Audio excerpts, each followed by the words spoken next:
You can visit our website for the commands in the videos. If you want to purchase other study materials like packet tracer files and other course guidelines, then you can email to us.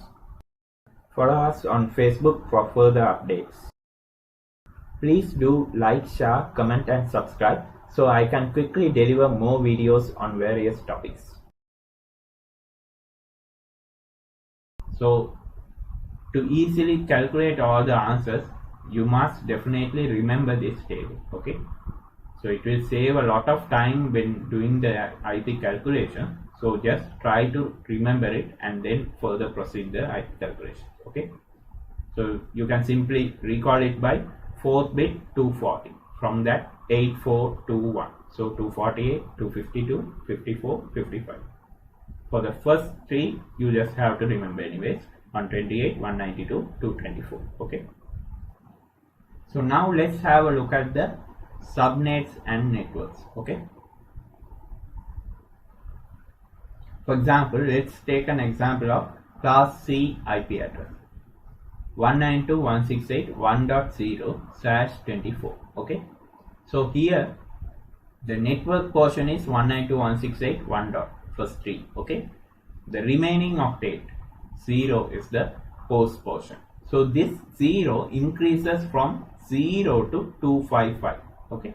Still from 192.168.1.0 to 192.168.1.255. Still you are on the same network. So all these species 1.1, 1.2, 1.254 up to 255, all these are in the same network. Okay. So when you move on for the 2.0, which means 192.168.2. which means on your network portion you have changed, right, by 1 bit. So 192.168.2. is a different network. So from the 2. network you can't ping the 1. network. Okay. So for the IP calculation you might know certain things. The first address here 192.168.1.0/24 is considered as the network address. For the other subnets like 192.168.2.0 or 3.0, all these are network addresses, the first address of the subnet or network. Okay. And the last address of the subnet or network is considered as the broadcast address, which means 192.168.1.255 or 2.255 or 3.255. All these are considered as broadcast address for class C. Okay. Since it's /24, we can consider this 255 as the broadcast address. Okay. Then the first address. Then the next address of the network address, which is 192.168.3.1 or 192.168.2.1 or 192.168.1.1. All these are considered as the first valid host address or usable host address. Okay.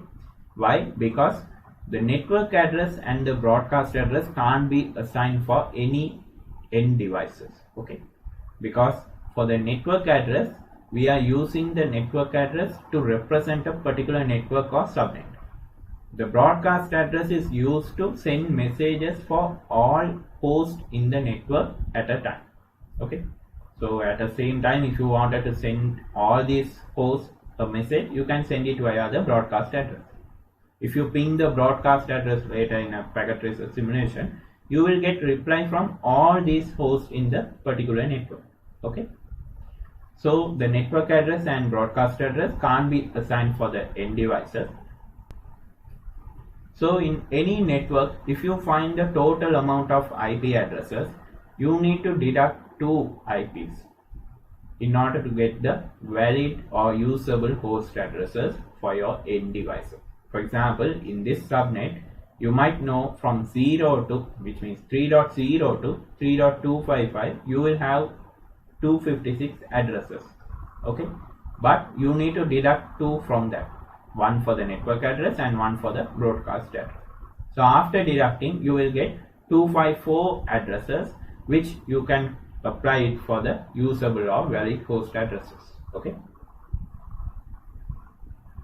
So note down the point. all these representations I am mentioning from 1.0 to 1.255 just because this is class C address /24. Okay, for /16 it won't be like this. It will change from the IP range from 0.0 to 255.255 would be the network and broadcast addresses in that scenario for /16. Okay.